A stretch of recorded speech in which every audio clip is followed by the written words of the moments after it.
Water's very dynamic, so the entire bay has risen and fallen 6 times in the last 500,000 years. This is where it was in the last ice age, with the land going out to the island chain right there, and just the bay as just a river through. And can you imagine what that was like? This is sort of what it's like in the present, though a lot of that is pretty industrial now. This is the liquefaction susceptibility map. There's a reason why I'm sort of choking up over the words. This is the places where we have filled in the most around the bay. So I zoomed in. I haven't put a little CIIS logo here because I'm not really sure. We're like, you know, here. But you can see how, like, this is very serious. This is very high liquefaction zone. And liquefaction means it's just landfill underneath. It's not actually solid ground. So if you shake it hard enough, like one of the fault lines on either side of us can do, it has a tendency to liquefy. And anything that's on top of it kind of gets sucked in. So you can see, so like we're around here, and there's a very, like, here it's yellow, here it's red, here it's white. It's like, it's very complicated land there that we put a whole metropolis on. And I'm going to get us moving in a second, and I want, as we're taking in a lot of these major shifts, big back and forths, whether it's happening in our everyday life or we're just projecting our future onto these experiences, I want us to be able to meet them with our heart and also move through them. And we'll get a little chance to actually move once I introduce us to, oh yeah, this is even more beautiful. Look at that. This is a great artist who put together this, what the topography of San Francisco would be like with a 200-foot sea level rise, which, you know, over 1,000 years or however long it takes, that would be a pretty interesting place to live. And CIIS is like in the Gulf, the Mission Gulf. This is a sweet habitat of the Hetchy Reservoir, where the water that comes into this building originates. And this is the Salumi River, which flows out of it. And where did I put my aha? I just did a little journey myself, a little pilgrimage where I started at the ocean and collected water in this bottle, actually a different bottle, but I transferred it to this bottle because it's pretty. Actually, I'll pass it around. Here. Be careful with it because I don't think it's like super sealed, but just consider it. It has ocean water, bay water, tap water from my house in Berkeley, and then not reservoir water. The water that comes into Berkeley and Oakland comes from the Muckalumne River and the Pardee Reservoir that collects. Here, you can see it. That's the watershed up there in the Sierras, and it comes down through there, and that's the water that comes out.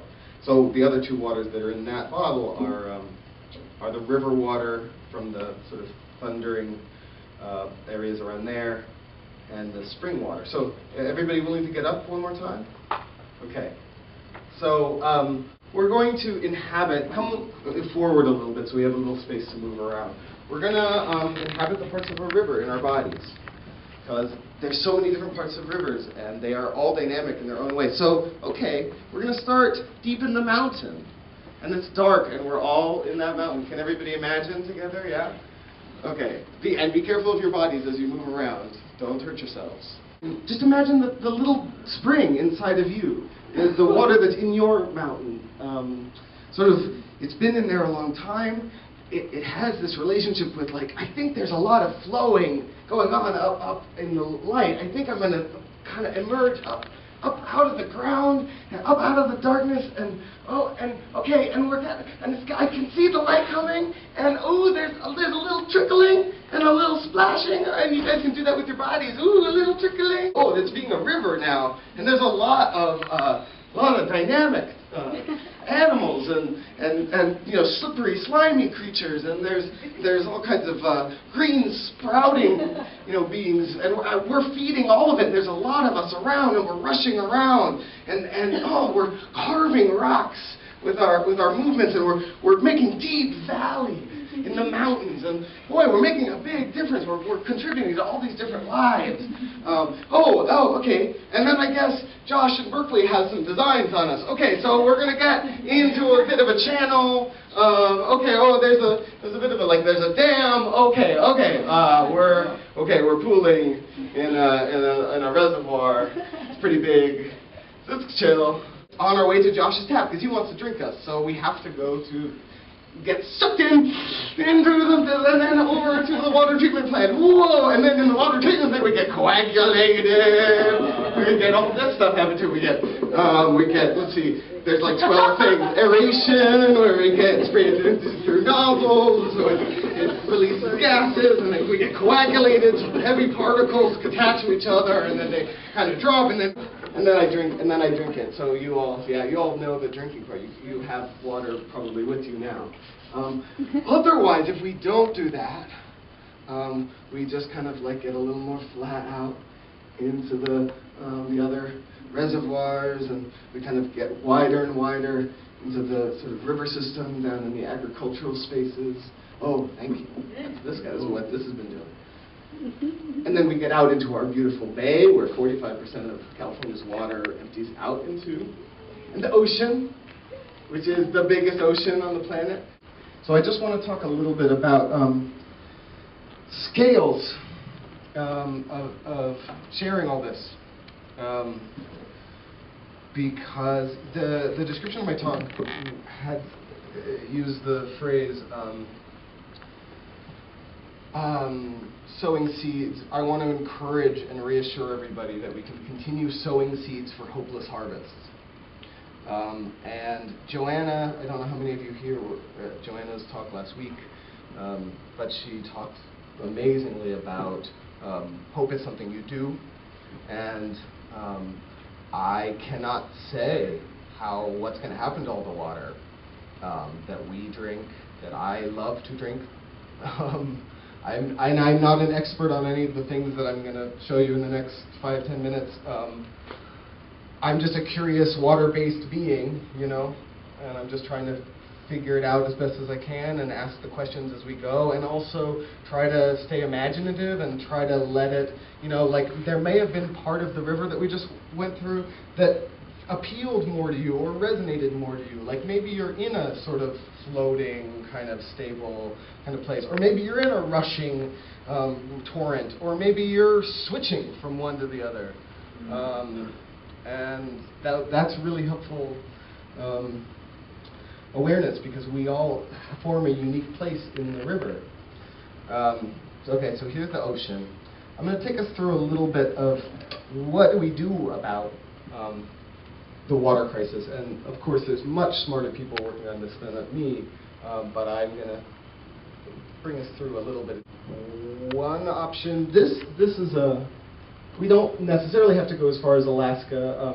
In Oakland, they just bought 1,600 acre-feet of the Sacramento River, which they say is enough to fill the Oakland Coliseum 24 times. I don't know why you'd want to do that, but that's how much water they got last year to kind of keep us in Berkeley and Oakland going for a little while. Alaska has generously offered to build a 2,000-mile pipe along the continental shelf to LA and send them all of that water. Now, I don't know anything about building along the continental shelf. I'm sure LA wants water, so that's that. It says big projects define the civilization. So why war? Why not big projects? Is sort of kind of roundabout. Desalinization. There's a lot of ocean water. 70% of the planet, 70% of us. But desalinization plants look like this. They require enormous amounts of energy. They tend to suck little fish and baby fish and anything they can in, and then they pour out all this briny salt stuff. The largest desalinization plant in the Western Hemisphere is being built in San Diego right now. but not everybody is convinced that that makes any sense. There's far-flung ideas. They just discovered about an ocean's worth, an extra ocean's worth of ringwoodite, about 400 miles down. It's filled with water, like an ocean's worth of water. I'm sure it's delicious. I don't expect to taste it because it's 400 miles down. It apparently, sort of, they think, has a balancing effect where if you didn't have that water down there, all the oceans would be way up, and you just have the mountains peeking out. Yeah, it's beautiful. Other ideas, there's a lot of different people working on pulling water out of the air. This is the military's version. This is a, tech startup making this little like water machine, or an emergency one. There's also some beautiful versions I saw, like this one where it just like fills your water bottle as you drive, or as you bike, excuse me. And also, you guys might have seen these, which pull water out of the air. Not quite as much as the sort of heavy-duty industrialized, but they're gorgeous. I don't know what will happen if we all have a little water bottle that pulls water out of the air, because I don't know what happens when you do that on any kind of scale, but that's interesting and a beautiful idea if it could be something that would be available. And yeah, look, there's so much water there. Boy, there's a lot. It's mostly pretty wet there. Remarkably, there's a lot of other places in the solar system that also have water, and I'm not recommending going there necessarily. I think we gotta all figure out our earthly issues before we leave. But we found some on the moon. There's some. Well, there was some on Mars. There might still be some on Mars. Look at that. What is that glowing on there? There's probably ice. They're going to find out in like next month. That's Ceres, the sort of protoplanet in the asteroid belt. Look, there's auroras coming out of that moon of Jupiter, that's an artist rendering, but they'll probably call it by an underground ocean. Those are streaks on another moon that I guess reveal an underground ocean. Could you imagine? Oh, yeah, look. See, that's the geysers coming out. This is, I think, a moon on Saturn. So it's like, Yeah, Enceladus? Yeah, I wasn't trying to pronounce it. These are these amazing, like, this is so you have these geysers shooting out of the South Pole from this underground ocean, and then as the planet twists and spins, it makes these, like, long streaks of water vapor in space. This is cool. And who knows, like, water's pretty, if water is what supports life, there's probably some interesting little or slightly bigger creatures going on over there. This is Titan, which I guess has a sea they think is saltier than the Dead Sea. Okay. This is cool, and I'm getting close to the end. They discovered last year, they're discovering so much all the time, it's one of the most amazing reasons to stay imaginative, that 50%, they think 30 to 50% of the water on the planet and in the solar system predates the sun. Is older than the actual sort of solar disk, and because of the way the early sun kind of radiates and change the water, they find all this old water with this radiation. But then they also, I guess what this would mean would be that, like, this is a nebula, I think, near Orion, and that's a sort of protoplanet being formed, and that's all water. I mean, that's ice and dust and all the different things, all the different elements, but includes all the water. And so water just seems like it's available as the building blocks of all of everything that comes after it. Everything that it feeds. And so, yeah, I'll just close by saying I have a deep relationship with water, obviously, because I'm thirsty right now, and I just peed before I started this. It's always a cycle. I also have the other tattoo I have on my back is the river system I was born next to a confluence of two different rivers. And it was really, really deeply moving to be able to go meet the river that I drink. Now when it comes out of the tap, I call it by name. And I'm really grateful, and I can picture all these different parts. I'd be happy to take people, because there was some interest on going up there again, and I'd love to take some groups. It's a pretty easy sort of overnight camping thing where you see all the different parts of the river, meet them, and get to know them and see how they're doing, and they can see how you're doing, and you can have a relationship. Yeah, it's like, this is some pictures that I took at night, and a little sort of river magic I was doing. Yeah, I just, with the streams and the flows of water are surely shifting in our time, and I'm committing to the continuing flow. Thanks.